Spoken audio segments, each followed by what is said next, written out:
Now, for some time I have been using a game system for my solo role-playing, and for the past 4 months I've been running a campaign with that same system, and it has become my favourite system of all time.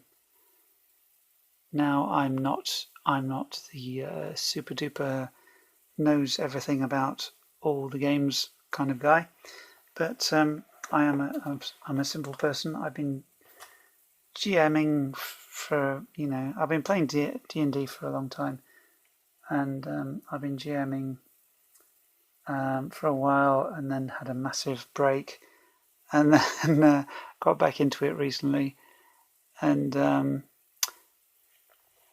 Basic Fantasy. That's all I've got to say, really. All of the books available, I bang on about this all the time, but all the books that are available for Basic Fantasy are available for free on PDF, or you can pay cost prices for the softbacks or the hardback for the core rules on your Amazon or whatever. I love this system.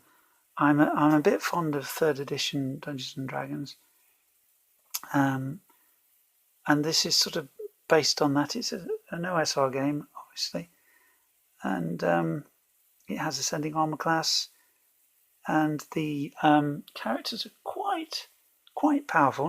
Not Marvel superheroes powerful, but they're a bit decent. They get some good plus to hit bonuses, and you don't feel like you're a drudge. That you're desperately staving off death every time you enter an adventure. So having run it solo and run a campaign with players as a GM, I have so enjoyed this. It is so simple to run. The rules are so nicely written. Chris Connerman has just done a brilliant job with it. I love it. I try to find the thing I really like. I don't want to plough through all of the OSR and buy everything and then see which one I like. I got this PDF and I looked at the PDF and I thought, actually, I looked at Swords and Wizardry first, and that the images in the PDF hadn't shifted out of place, and I thought, oh, that's kind of nice. But Basic Fantasy gives me everything I could possibly want. I don't feel there's anything missing. Like, if I wanted to change systems, I would think, yeah, but what if I missed that thing from Basic Fantasy? It's just full of everything I want.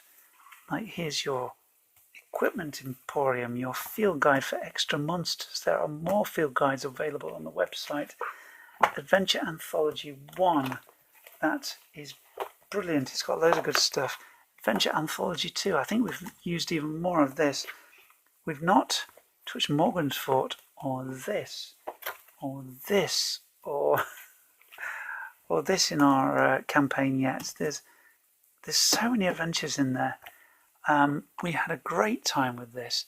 I customized it a lot because I read some of the stories and I was sort of caught up in the idea, and I thought, oh wow, this could lead to this and this could lead to that, and so I got carried away and I customized it a lot. But we had a brilliant time with that. Chaotic Caves, which is sort of based on the old Keep on the Borderlands idea.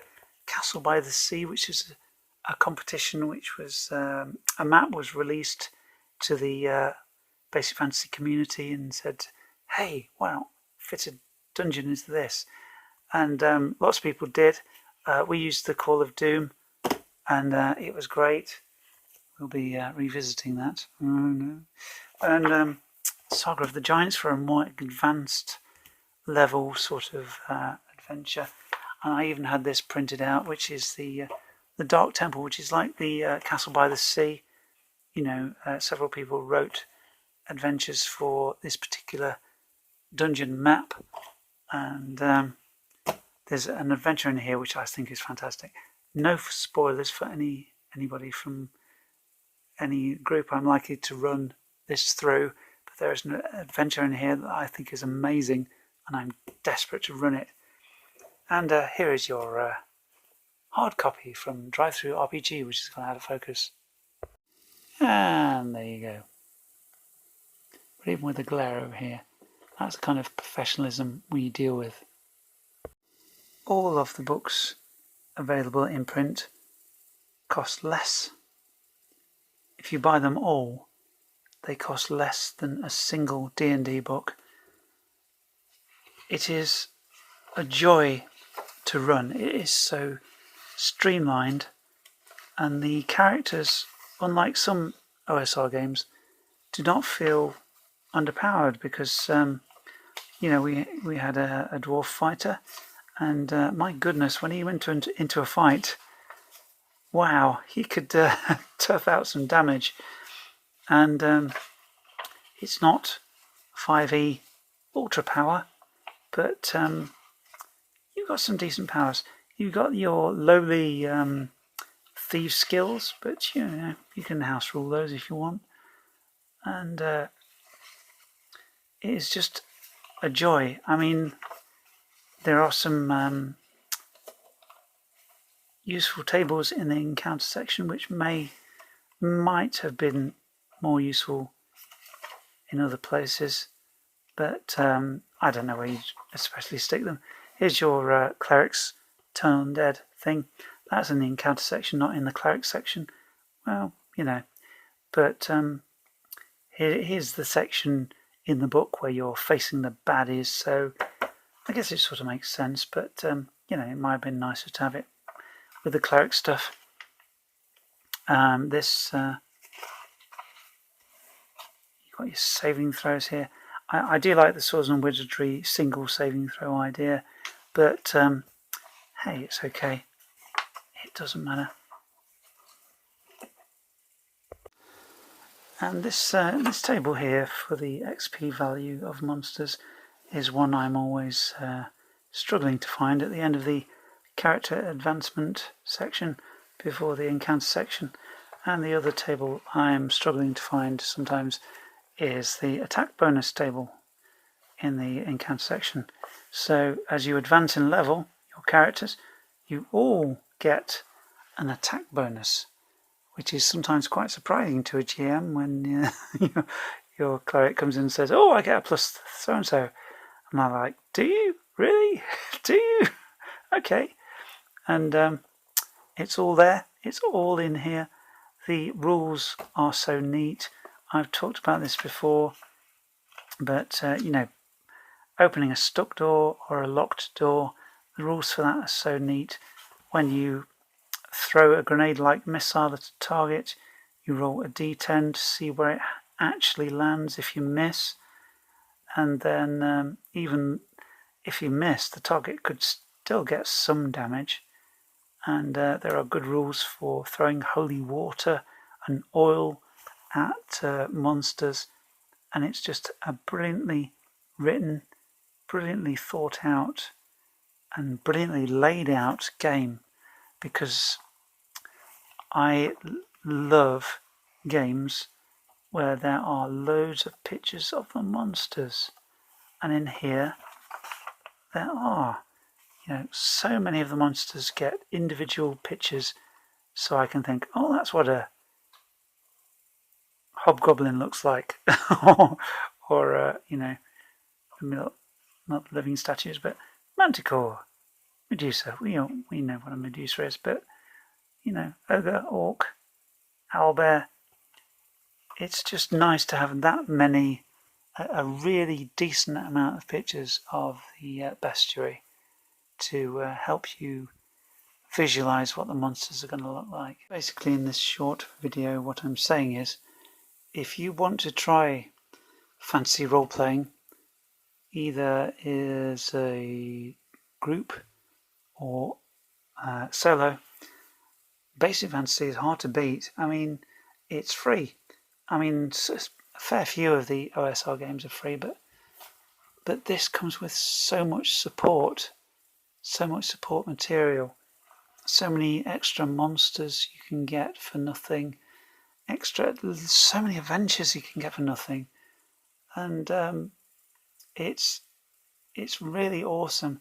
It's just a joy to run it.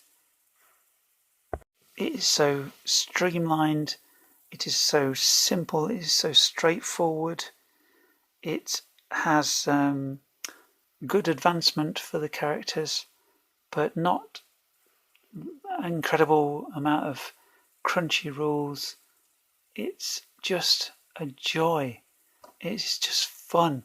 Do you want to go on a fancy adventure with your mates? Job done. You don't have to spend 40 quid per book. Player's Handbook, 40 quid. Dungeon Master's Guide, 40 quid. Monster Manual, 40 quid. No.